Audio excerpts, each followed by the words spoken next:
Hi, today I am presenting a just released book that deals with the history of the Steckling family, but also with the state of the UFO field and the topic of UFOs and extraterrestrial life in general.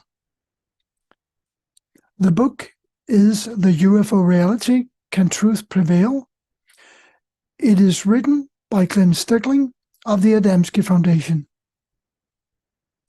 It is a profusely illustrated book with a lot of interesting documents and photos. I helped with the editorial setup of the book, so I do have an intimate knowledge of its content. I would say it is a must-buy for everyone seriously interested in the topic of UFOs and extraterrestrials. With me today is Glenn Steckling to discuss the book and also the general state of the UFO field. We have a lot to talk about. Welcome, Glenn.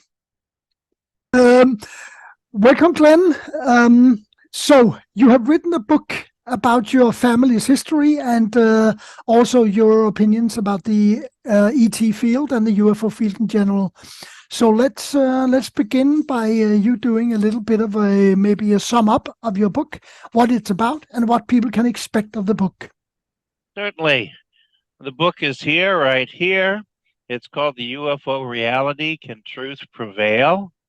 It took several years to compose it and write it, and it had not been for Renee's help, I'd still be working on it because he helped me with the editing and the approaching of the publisher, and so we worked in order to make sure that the book didn't get slid underneath the carpet and that it got out and brought out the word. I would say that more than anything, it has nothing to do with my opinions. There's an old classical saying about opinions that we can't repeat on the air. Yeah. But the idea here is that opinions mean nothing. It's what you know that means something. Yeah. And I find in this UFO field, there is an extreme low quantity of people that actually have true information and aren't susceptible to either other people in this field who are busy marketing and promoting themselves, the science fiction industry, the science fiction media, and so on and so forth. So I wrote this book with the word truth in it for a reason. And I wrote about experiences that we had as a family over the many half a century duration of involvement in this field, both as co-workers and personal friends of George Adamski, and also being introduced to his space contacts and friends, and being also alongside during some of those events. And so consequently, I thought it was necessary to bring out a lot of information that is just otherwise overlooked. Today, the UFO field, the people want to not only rewrite UFO history, they want to reinvent it, and they want to negate as much of it as possible that doesn't prescribe to their particular promotional aspirations at this moment. Yeah. And so I find that a deplorable state of affairs, and I stepped on a lot of toes writing this book, which I knew I was going to, but I've been doing this a long time and I don't mind stepping on toes. And so I thought it was important that not only does the newer generation get some factual information and very qualitative photographs of UFOs, because, you know, you look in the news, NASA in the last couple of weeks said, oh, this doesn't exist. And then the Pentagon is denying as well. We're back basically to the same place we were in the late 50s and early 1960s, where everything is whitewashed, covered up, negated, and pushed away because they're hoping for another generational cycle or two, 25 or 50 years, to which they can extend the same propaganda program that they have been running for a long time. So I am proud to make the book available. It is embedded with an incredible amount of information and photographs. Some of them we will look here on the share screen as well as we go through this program this evening. And I think that once you look at that, and they're just not George Adamski pictures, they're pictures from all over the world, many different circumstances, and you can. It's no longer even conceptual that somebody can say, well, UFOs don't exist. And I won't use the word UAP. That won't be the only time you'll hear me use it, because I think that word is also part of the rebranding of the information, because people have come over several generations to understand UFOs and equate them with extraterrestrial spacecraft. And so now somebody has cleverly decided, well, if we can change the term a little bit, most people will then not associate it to the other one, and then we can move on and reprogram and redefine the subject all over again and poison the water, so to speak. And so this to me is a clandestine, one of the many clandestine programs and agendas that are being perpetrated within the UFO field. Yeah, that was well said, Glenn.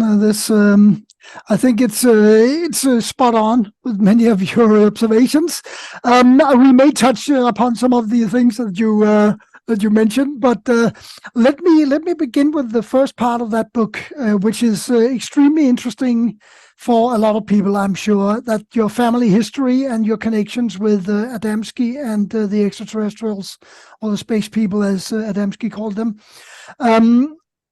Let's begin with it could be that you are not going to be able to say much. I don't want to. That's fine. But in the book, you described that your family moved to Mexico in the late 60s. What was the purpose of that move because you were there almost 3 years, as far as I understand. That's correct. If you can elaborate on that. Certainly. Well, first of all, I want to elaborate on the fact that my parents were given invitations to organizations such as, before 22 scientists, a panel at NASA at our Space Flight Center in 1966. Then thereafter, 3 months thereafter, Colonel Freeman at the Pentagon invited them again. So these aren't places where you go bang on the door and scratch and howl and say, let me in. They make their determination on what they want to see and whether there's any validity to it. And I can guarantee you, when you look at what's floating around in the UFO circles today, these people don't even get through the chain link fence anymore, because it is so ridiculous. It's like Halloween. Yeah. Every day it's like Halloween perpetrated upon the minds, upon people, so that they no longer can think straight. So there was NASA, there was the Pentagon, there was Voice of America, there was television like Art Linkletter, Lord Clancarty, the British Select Committee of the British House of Lords, who was also one of the sponsors for George Adamski in 1959 in his visit to UK. There was Lord Mountbatten, who is the uncle of the late Prince Philip. And then there was Lord Downton. Not the late Prince Philip, he's still king. Pardon me. Yes, just become king. No, wait a minute. No, wait a minute. Philip not. Charles is king, not Philip. Sorry, Charles, but he was a Philip, sorry. So he was the uncle of the late Prince Philip, who had a lot of interest in this subject. Lord Mountbatten had one of these craft touch down on his property and witnessed in Ireland. Yeah. And also Lord Downton went on the record. He was Lord Air Marshal for all the air armed services for the United Kingdom during the Battle of Britain and everything.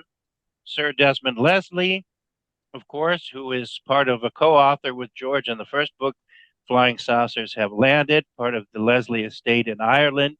And I just had an email with his daughter, Antonia. We were discussing some things with the book. And all these people, these are heavy hitters. These aren't just people who are clowns. These are all people who have access to areas of government and military and files and information that is very astute and very accurate. And these are the kind of people that supported George Adamski. And that is something that just irks the skeptics who try to vehemently twist that story as much as they possibly can. So we worked with George, and before George passed away, he said to us, there's an area down in Mexico where there is a space base. Now, whether it's temporary or permanent, I don't think anything is permanent. I think things move around. But at that point, there was a base there. So we went down in 1968 to scope around the area around that particular geographic location. And in the book, and I have also some of the pictures as well, we bought a ranch that is very close to the mountain, about 3,000 feet in elevation, and we ran an agricultural ranch with cattle and pears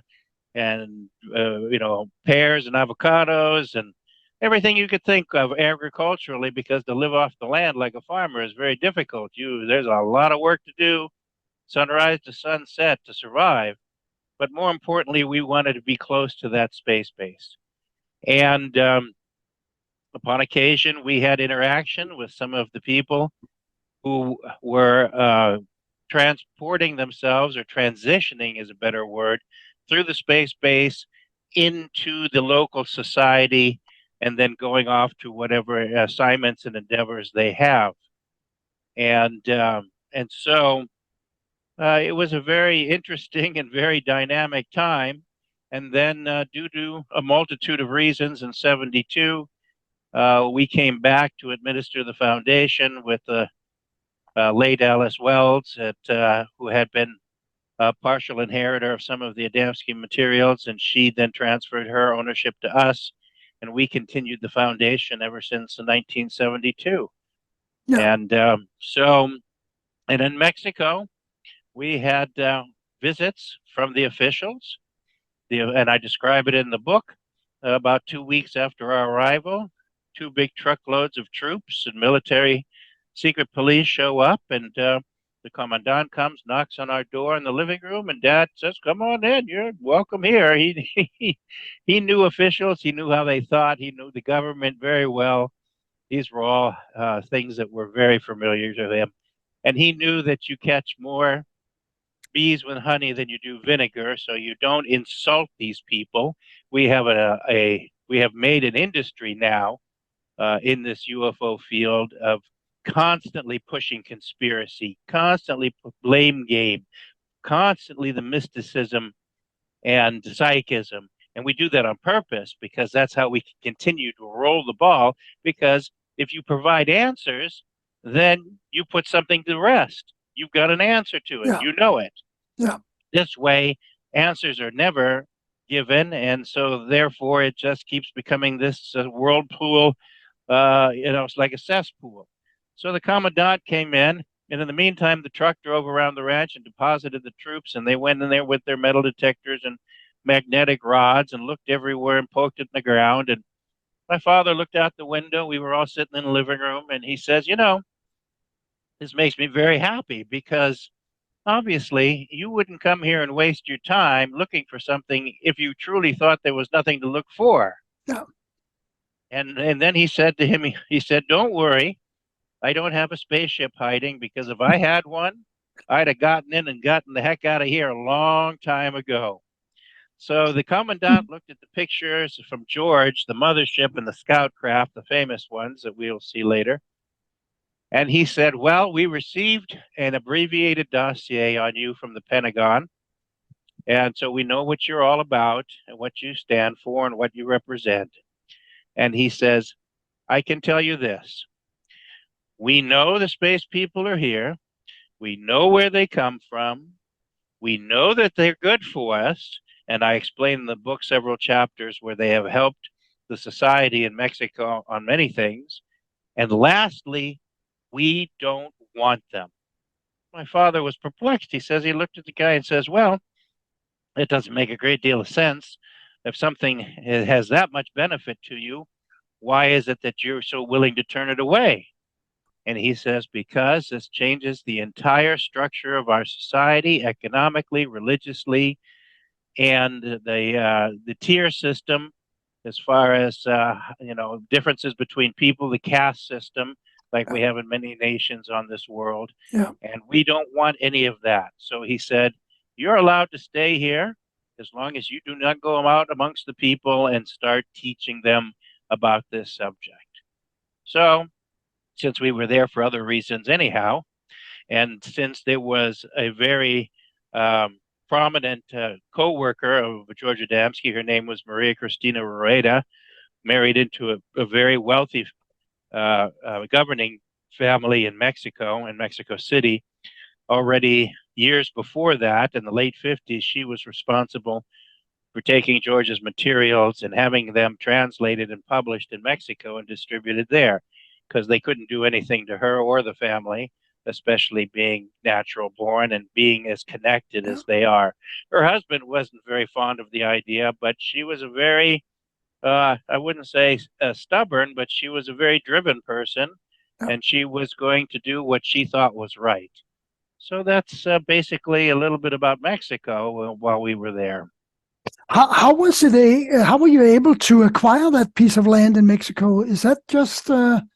Don't you have to go through some kind of process? Well, yeah, you have to go through a certain process. You have a process upon which you can acquire the land. We had an attorney friend of ours who was with us for many, many decades, Norman Stone, and he passed away probably about 7 years, 6, 7 years ago. Okay. And he also had met George. He was with us in Washington too, and so he had filed for residency in Mexico already then. Yeah. And so then, as that paperwork went through, and since he was familiar with the legal framework, and of course, in these countries, money talks.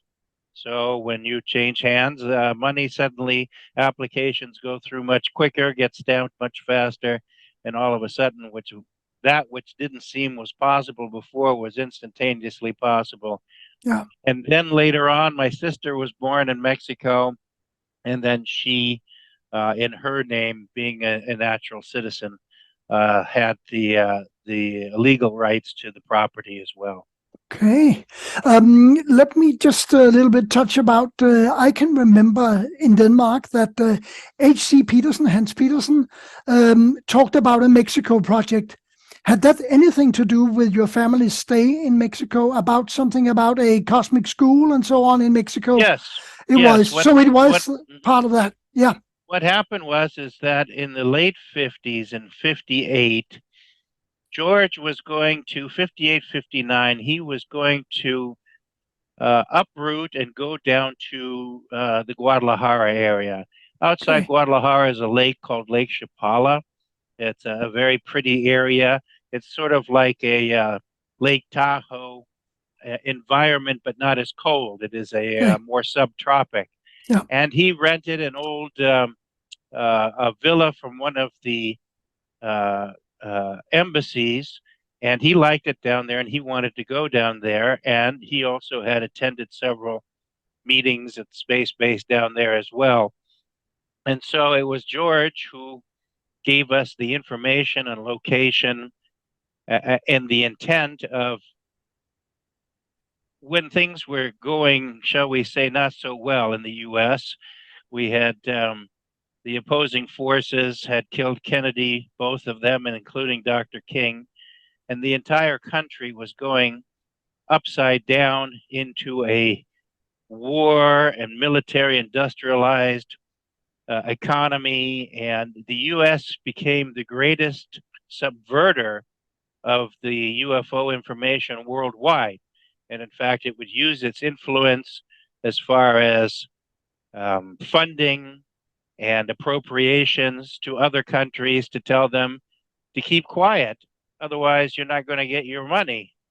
And so we started to dictate throughout the world, not only our own political beliefs and mantras, but also many other things. And so this has nothing to do with democracy and freedom and the republic and all the things that we tout to the poor children in school.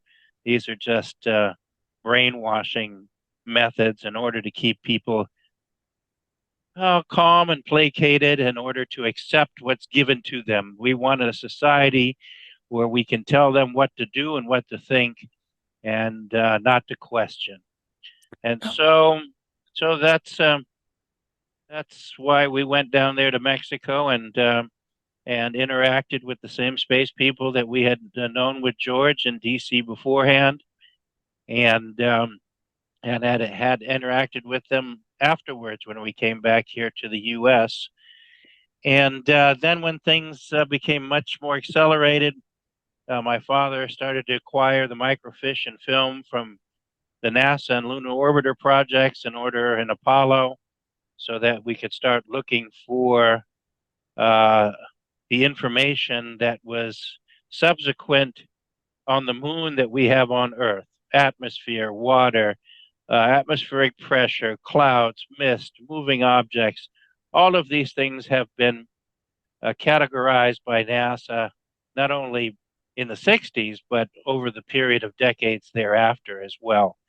And so we started that research in order to come up with my father's second book. His first book was called Why Are They Here? Spaceships from Other Worlds. That was printed and released by Vantage Press in 1969. And then We Discovered Alien Bases on the Moon came out in 1981. There were three authors at that time.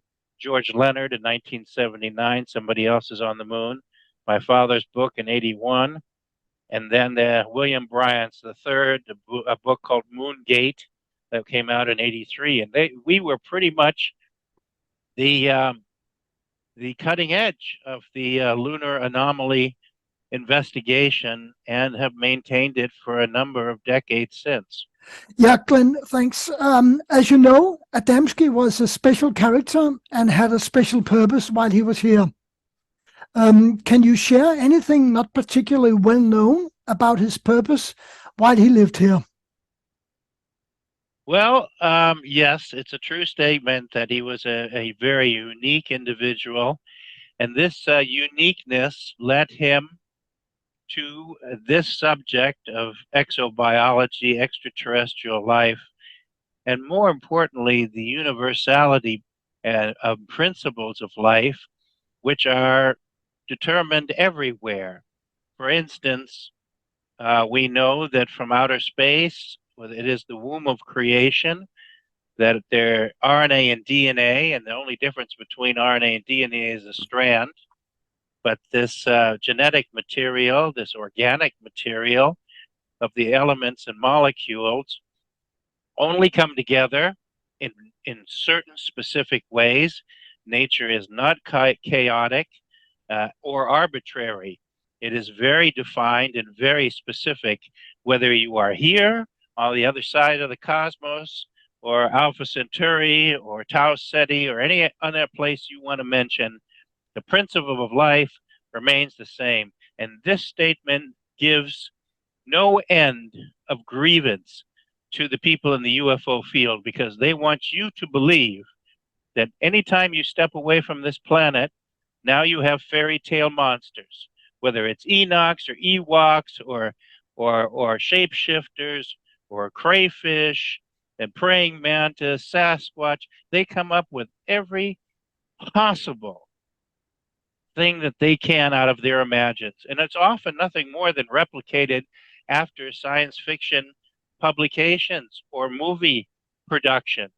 I can't remember, but a few weeks after the movie Avatar came out, all of a sudden people were making claims that they were in contact with blue aliens and long tails and webbed hands and feet swimming around in the water. I mean, so you have this an incredible, irresponsible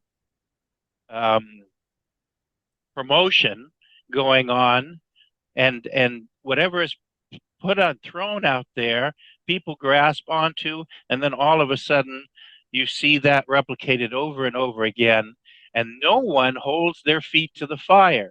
Nobody says to these people, well, show us some proof. And the first thing you'll say is, well, I can't show you the shapeshifter because he was a tree now, but he's actually the rabbit, or maybe he turned into the wheelbarrow. It comes to the same hop, skip, and play around that is used always to defer and to remix the situation. I just watched a program with one of the UFO personalities, and the interviewer asked, "Well, you know, the materials in space are exobiology, chemistry, and that's going to be the same no matter where you go."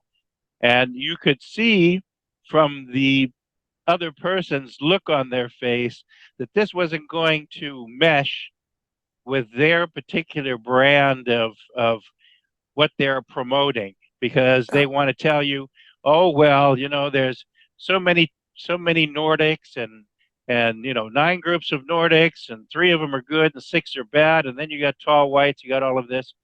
This is all nonsense. And these people should be held accountable. What I can't figure out is how they can look themselves in the mirror and say, you know, because they know they're purposely misleading people. If they're not, then they're delusional, and they must be taking some good stuff they're growing in the backyard. And so consequently, it doesn't leave a lot of room for, you know, to call that on the carpet. And I think that it's now the time to call it on the carpet, and that's the reason I wrote this book, and that's the reason I'm stepping on the toes that I am, because enough is enough. We can't move forward in this field. Disclosure is an illusion. It's a roll of the dice in Las Vegas, because you never get any definitive answers, and it's designed that way on purpose. Because if you get definitive answers, then you can put that to the side and proceed to the next thing, and sooner or later, like a book, you keep peeling away the pages and you expose the truth as you go consistently through it. And that's exactly what the UFO community does not want you to do. Yeah, but that has to be only for economical reasons and to defraud the subject, isn't it? Really? Well, I think it's a combination. First of all, it's economical. I think next it's got to be self-promotion, because there's a lot of people that eat up being on the air or being in front of a camera or being recognized or being, you know, given accolades and things like that. And if you were a true ufologist, none of these things would mean anything to you, because the information and the exposure and the education of this subject is everything. The person who brings it, he's just a messenger. That's nobody. That's nothing. But going back to George was selected because he was very open to these concepts. Already in the 30s and earlier, he had been exposed to different parts of the world and different educational systems based upon a non-traditional standard that we have in this country and in many other countries. And so his exposure had to do more along the principles of life, the mastery of elements, the understanding of the composition of manifestation. And so as the years went by and he became more and more attuned to this, he had a school in 1936 in Laguna Beach, California. He got his first telescope in 38. In 1940, he went to Valley Center, not far here from Vista. And then in 45, his friend, the astronomer and doctor from Caltech, Joseph Johnson, suggested he move to the base of Mount Palomar, because 2 years later, the Mount Palomar 200-inch Hale Observatory was being put in. And those scientists and George sat down and talked about this subject all the time. And when we get to the point where we want to share screen, I'll show you some pictures that were taken by the astronomers in 1949, and you tell me that they don't believe that anything doesn't exist? Yeah, come on. If you want to share now, you can share screen if you would Okay, like to. let's see Yep. here. Let's go share screen. Share. So, first of all, I'll share the copy of the cover of the book. Yes. And I was very happy with the artwork on this. This artwork was done for us by one of our Adamski Foundation members in Japan. Can you maximize that screen, Glenn? Just click on that one. Decades ago. Yep. And his name was Ikeda. And this isn't by far the only artistic work he did. We did also have it as well in one of our other books called Behind the Flying Saucer Mystery 2, when we redid the book, one of George's books, and you can see that he also had a cutaway of the flying saucer as well. Yeah, That's also his artwork as well. So, so let's see what we can do here. This is a picture of the school in 1936 there in Laguna Beach, and it shows you how hypocritical people are. His distractors, his debunkers, tried to say, well, George once made a statement that if it hadn't been for a prohibition, he'd never gotten into the UFO business. But they had forgotten that prohibition had ended in 1933 under the administration of Franklin Delano Roosevelt. Yeah, that's correct. And so alcohol was free to buy. There was no profit in it in the middle 30s. So they kind of messed up their own ignorance as well. And then they tried to say, well, he grew wine on the vineyards on the property so he could sell wine. You yourself can look here and see at the chaparral landscape, cactus, all of this. There's no wine growing there. The only wine that's growing is in people's brains. Yeah. Here's a picture from the Los Angeles Times in April of 1938 when he was gifted the 6-inch telescope, which in those days was quite a accomplishment, quite a little piece of equipment. It was given to him by Lolita Johnson, who was the mother of Dr. Joseph Johnson, the Caltech astronomer, who was George's friend and who was also responsible for the sky mapping and the geophysical placement for the 200-inch telescope when it went up in 1947. So here's an old picture of them working the fields in 1940s up till 1945 in Valley Center, where he was also an air warden, which meant when planes flew by, you took your binoculars out and you took a look at it, and then you made a call and reported to the local military authorities what kind of airplanes you could see flying around. Yeah. So the next one, this picture was also taken in Valley Center as well.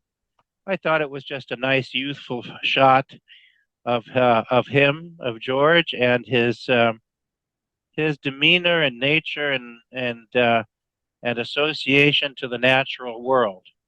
And I think that, like the old saying goes, if the animals like you, you don't have to worry about people. Exactly. And so this is Dr. Joseph Johnson. Was he an employee of the observatory, or was he part of the building of the observatory? Caltech. He was Caltech. Okay. Yeah, Caltech. Yeah. Caltech is the owner and operator of all the 3 or 4 observatories up there on top of the mountain. Okay. And so, so he was responsible for that. And he would he would bring people down, and they would stop at George's place in the evening and have talks. Alice Wells ran a small little coffee shop there, cafe, and they always tried to demean George by saying, "Oh, he was a hot dog cook or a hamburger cook or whatever." Yeah. And I always find that so unbelievable ridiculous. I mean, I've flown airplanes for 45 years of my life, 35 professionally, And if I go out in my backyard on a weekend, decide to fire up the barbecue and cook something to eat for my friends, am I now a lousy pilot and instead I'm a hamburger cook? Yeah, I you're mean, a hamburger stand owner. yeah, exactly. And so, I mean, the mentality of these people, but what's Yeah, worse is the mentality of the people who are willing to accept it. yeah, What's coming up now is the um, Project Blue Book report taken, and the pictures that are coming up thereafter. This happened in October of 1949 over a period of 1 week. And you can see here flying discs observed near the observatory, and a recording Geiger counter was also activated. yeah, And also, here's a report that George Adamski made also that was both with the 15 and the 5-inch telescope, which was a 6 actually, yeah. and that was also in Project Blue Book as well. And here comes the first set of pictures. And then you can see the immense structure of the 200-inch telescope and these craft flying in formation. Mind you, these were taken and there were multiple formations over a period of 7 days. And the astronomers told George that when the sliding door was opened so that they could point the telescope out, a mothership, a large cigar-shaped craft, would park itself within the optical view of the main lens so that they could see it. And so when the astronomers decided to take it, since it sits on a 360-degree swivel, and move it somewhere else, the craft would also move with it. So it always was parked in front of the ocular. And so they knew it. And then, of course, you can see here closer shot of these craft, definitely bell-shaped and saucer-shaped. And also this one here, which is a magnificent shot as well.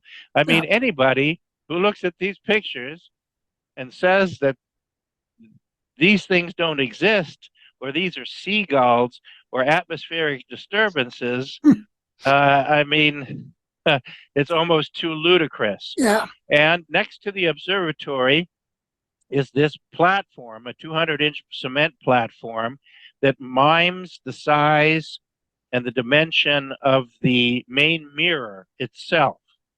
And it sits right to the west side of the main observatory. If you were looking at the main observatory, it would be over here to the left. Yep. But here you go is the most interesting. This picture also, since we had mentioned George Adamski reporting to Project Blue Book, the large cigar-shaped craft over the Mount Palomar area, and more importantly, look at all these little crafts that have come out of the main craft as well. There got to be at least a dozen of them as well. And so, I mean, there's nobody who has this kind of material or has this authenticity. This picture we took here just about 2 months ago, right in around the same area along the main ridge line of Mount Palomar, down to the same view area of which that large cigar-shaped craft was hovering. How close was that to the observatory itself?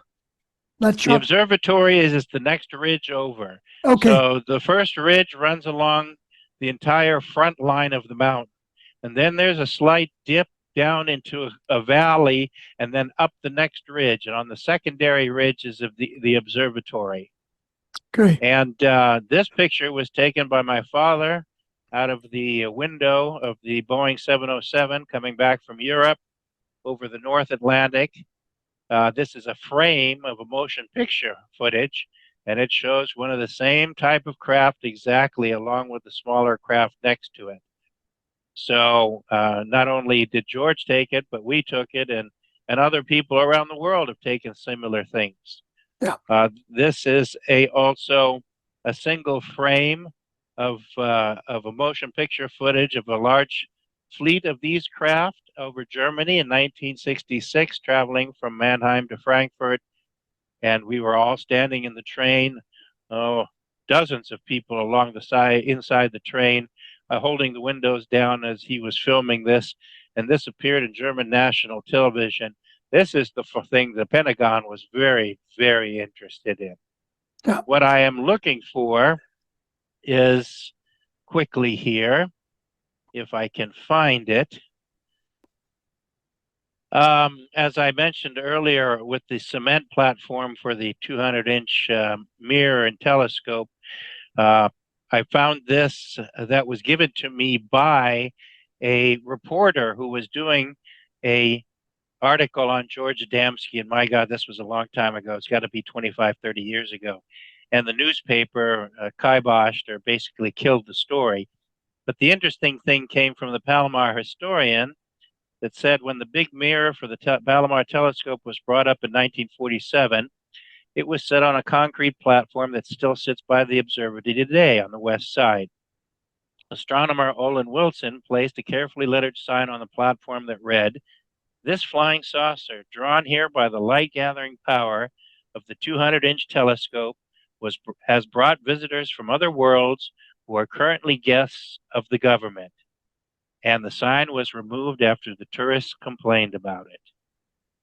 You can ask yourself, why did the tourists complain about it? What was their grief? What was their grief? Because what their grief was the fact that you never know. I mean, you have people that are of religious persuasion or all kinds of different mindsets and what have you. And maybe eventually the sign became too visible, and then the authorities got behind it as well. We'll never know the backstory to that. No. But this is part of the history that's up there. And when you combine that with the pictures that were released for Project Blue Book, those pictures were not shown in the United States of America, by the way. Those were shown in Europe, not in this country. I have never seen them to this day. But remember, Glenn, that these photos were only shown last year. Yes. In a documentary, so they have really been hidden away safely, haven't they? Can you imagine? This is just 3 of what they've taken and collected for Project Blue Book, and they have thousands, if not tens of thousands, of actual photos. Yeah. So consequently, once again But the pictures were also taken outside the observatory. That means that people were prepared for that, or had time enough to go outside and take the photographs. Well, right? I think not only that, it's under those environmental conditions, this was an area where people were more inclined, especially the staff, was more inclined to have photographic equipment. Yeah. Right? And so, unlike the regular society, the cameras of the old days were thick and bulky and heavy, but now everybody's got high quality, high definition phone cameras and things like that. So they obviously were prepared to take pictures of whatever they were going to take pictures of, and they got this in the group. Yeah. 3. Yeah, the next question, Glenn, could be some of your family's experiences. Did your family ever sit down and talk about specific matters with the space people that you were contacted, or that also Adamski were contacted by? Here I think about special plans for spreading the information, or any concrete plans ahead which were agreed, or specific instructions, or was it left up to your father to find the way without much guidance? No, the guidance was continuous, and so it was for George as well. There was no place that George went, no place that George traveled, no place that George spoke that he was not accompanied in one way or another by his extraterrestrial friends. They either went with him, met him there, or what have you. And these same people were the ones that talked to my parents and were responsible for my father's first book, Why Are They Here? And in fact, when you read that book, he describes openly these space people coming to his place of employment at night, sitting in his office and helping him to compose pieces to the book or clarification of certain things. So they were integratedly involved in helping to produce the correct information in such a way that it would be beneficial. So I can say that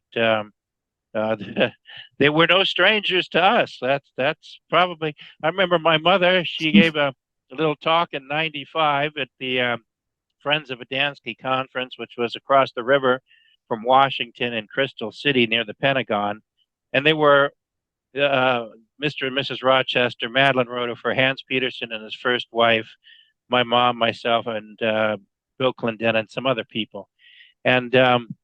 And they asked my mom, you can see it on YouTube. In fact, it may even be on my YouTube channel in there. If not, it's going to be. Um, they asked her about meeting the space people, and she had to grin a little bit. She said, I cannot even begin to tell you how many times we interacted with them because you wouldn't believe it. And so they were there continuously. So they were an integral part of your family's life, actually. Absolutely, Yeah. absolutely. Yeah. And since the country was on the downhill slide in the last part of the 60s, there was such a work and push to try to help reverse that. So they were working overtime with us with them, until it became apparent that it was time to transfer some of our energies towards a different focus and goals. Yeah. I can understand that, definitely. But yeah, I expected your answer something like that. Let's see. Your family was exposed to a great deal, and the ETs were almost always present in the background, which is what I understood. Could you have done as much as you did without their continued support? No, impossible. It was impossible. It was impossible. They helped. They helped make certain plans viable. They warned us when there was impending problems coming. There was once when we were in Europe lecturing, and there was supposed to be a lecture in Vienna, and we had just come out of a lecture in Linz in Austria. And that was the circumstance where Billy Meyer tried to make a havoc of my father's lecture and tried to gain attention for himself. And we just brushed it off because, let's face it, that's all he's worth, to brush that off. Yeah. But the idea is that they came and they told my parents, they said, do not go to the hotel in Vienna. This is not a safe situation. And so my father, he was not one to say, oh, why and how come and tell me more. He went right away and said, okay, boom, there we go. We went and we ended up staying at the hotel at the train station. And then afterwards, other people came and said, well, we came looking for you, but we couldn't find you. And so my father was very wise, and my mother, when it came to this, and they made sure that when they made plans, they did not do that on open telephone lines, that that things were kept as last minute as possible, so to give the least amount of available opportunity to those who would disrupt and try to destroy the message and what was going on. And so they were constantly chasing us all over the place because we changed plans and days and everything, and in 2 weeks, boom, then we were back out and back home. And so it was frustrating for them, and we laughed a little bit about it. But today's an entirely different situation. Yeah. That would have been much more difficult today. I can tell you. You really need to think about it if you're involved in this. What you're doing every day, even when you go out the door. So let's change the subject just a little bit, but because you have a lot of interesting chapters in your book. I think you actually deal with this quite in detail. Why was the subject of UFOs taken much more seriously in the 40s to 60s compared to now? Because it is a different time now. Oh, it is. Yeah. But the reason is very candid and very clear. We did not have the technology. We did not have the computers, the Photoshop, the programs, all the ability to fake everything that we do today. I mean, right now, anybody, a picture of you doing a crime in another country can be faked and photoshopped, and they'll believe that that is criminal evidence and you were responsible for it. Yeah. But in those times, that didn't exist. So the pictures were taken were of much greater value, much greater authenticity. They were of volume all over the world. I mean, you think about it. You know, people, and I deal with this in one of the chapters. People always say, well, how come, they don't make themselves seen? And in fact, it wasn't too long ago that a Israeli official stated that, well, the UFOs and the extraterrestrials are not allowing them to be seen, themselves to be seen, because they're afraid of causing panic. And all I think I can say is bull, because they've been seen all over the planet. You just take recent years, information over the nation's capital of Washington, D.C., pictures of them that were in the newspaper, front page of every newspaper. Military jets scrambled and chasing them, getting nowhere, trying to catch them. Then a wave of these craft over the United Kingdom and over London in 54, then over into continental Europe, all over Paris and in Belgium and many of these countries. Then straight in November of 54, information for a period of over 1 week flying over the Vatican with thousands of people watching and taking pictures. Some of those pictures are in the book as well. Then I put in some articles about UFOs cause traffic jam in Madrid. They've been seen in South Africa, Russia, Japan. Basically, I just took a snapshot of the easiest information I could get to put it in there to show you and show people that nobody's hiding from anybody. The only one who's got their heads in the ground are us. And it's a global phenomenon. That is what is, I think, missing at the moment in the talks that we're having with the Congress and so on. And that is actually what I want to go to next, because whenever people in this field is presented with the subject of UAPs or UFOs, they always seem to forget the historical events of way back. They only talk like, okay, it began in 2007 with the Nimitz, or 2004 with the Nimitz encounter. It didn't. Ufology is a history which goes way back to, let's just admit, at least 1918. First, or 1914. How about 3,000 years before that? Yeah. But the reason is clear, because when I see these articles and they say, these are some of the top 10 best UFO so-called pictures ever taken, and I look at them and I said, well, I can come up with at least another 100 or 200 that were taken from the 30s on, that were clear, viable electromagnetic craft. Yeah.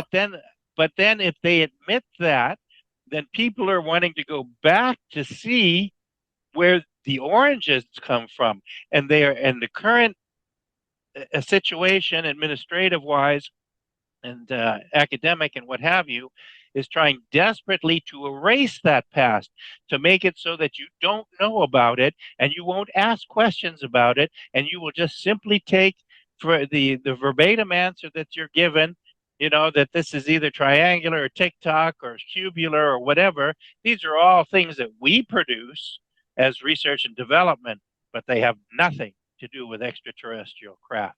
And so that is why the dichotomy and the disconnect, because they want to take that butcher knife and cut through it and remove that which is inconvenient truth for them.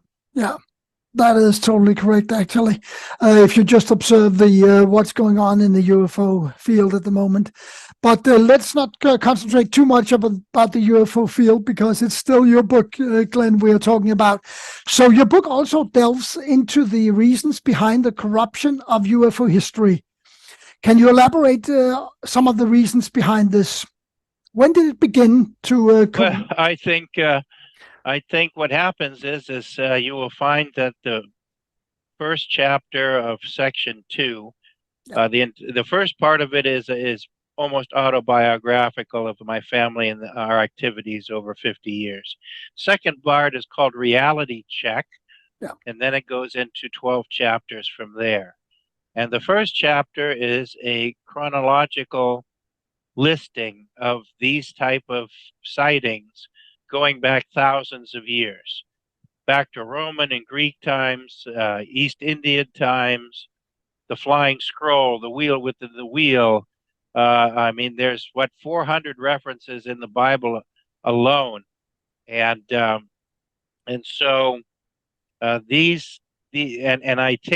took, I mean, just bits and pieces, because in reality, if you wanted to do a chronological listing going back for that long, you would have volumes and volumes of just that alone. So I took that which I thought stood out, a few of them that I thought were not given their due praise and due recognition, and included them in there to try to fire up the spark plug, so to speak, in people's thinking.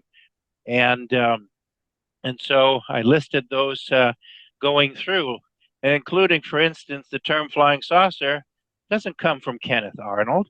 It comes from 1878 in the Denison, Texas Daily News, in which a craft was reported by the citizens of the city of Denison, and they called it a flying saucer, and that's how the term first began.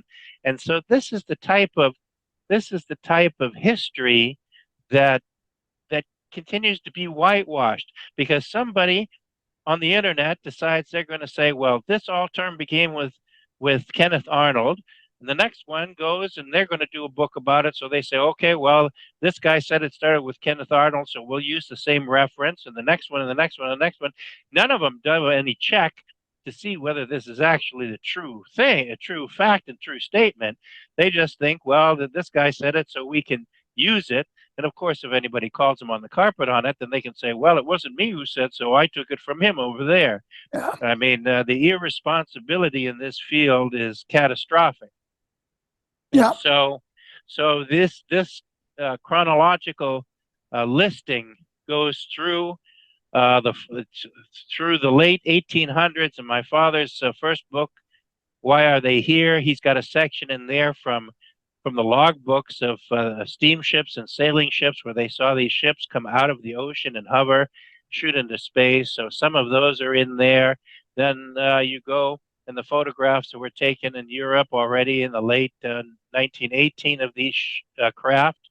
And while you have a contingent in this field who would love to murk up and mess up the waters of this and say, oh, these were all the Nazis and the Germans and the Nordics and the Aryans and this. Well, the pictures were taken 20 years before the Germans even came into power and began experimenting in what they saw as a copy of the outside hull of the ship in Peenemünde in 1939. And these craft that they developed were very unstable. They did not have electromagnetic propulsion. They traveled a few hundred yards and then crashed, while the other UFOs are recorded at going at 20,000 miles per hour through the atmosphere, coming to a dead stop and maneuvering horizontally and vertically. And we can see that in some film as well that George Adamski took. And even more important like that, up in orbit are sitting carrier crafts or motherships, like we saw in previous pictures, that range in anything from about 1,500 feet long to 20 miles. If the Germans could have built a 20-mile long mothership and saucers that traveled at 20,000 miles per hour, I don't think we would be speaking English right now. Oh, I think you're quite right about that, Glenn. But let me just sum up and say I think it is worth buying your book. It's available on blurb.com. I will make a link below this video with to the link to both versions of your book, the soft cover and the hardcover. And I think it will be an interesting read for most people who are seriously interested in this subject. So let's say you have the last statement, Glenn, if you want to, just for this subject of your book. What I tried to do in the book is to provide people with viable answers and not fantasy. Recently, I saw somebody say, well, these ships appear and disappear, so they must be coming through space-time warps or interdimensional rifts and all these other so-called fantasies that we have, and that's what they are, they're fantasies. It is nothing more than a technical process. The craft is able to accelerate from a standstill to tens of thousands of miles per second, and that's much faster than the human eye can pick up the object. I believe that's about 4,000 frames a second your eye can see. And so consequently, it completely disappears because it moves so fast away. It's not any different than looking at the wings of a hummingbird that flap so rapidly that you can't see the wings themselves clearly. You know that they are in motion, but it's so rapid that your eye cannot track it. Or if you want to even make it more simple, stand in front of a propeller airplane and turn that propeller on and let it spin, and you no longer see the blades, you see the whirl of the propeller, and I suggest you don't put your hand in there to test it. Right? And so what happens is these things are scientific capabilities of these crafts, but these people in this field don't have any clue what they're talking about. And so they make it up. And the next one picks it up and makes it up some more. And they continue to make it up because nobody calls them on the carpet on it. Good ending comments on regarding your book, but Glenn, we will in the next segment, I think we will talk about the state of the UFO field. Thank you very much.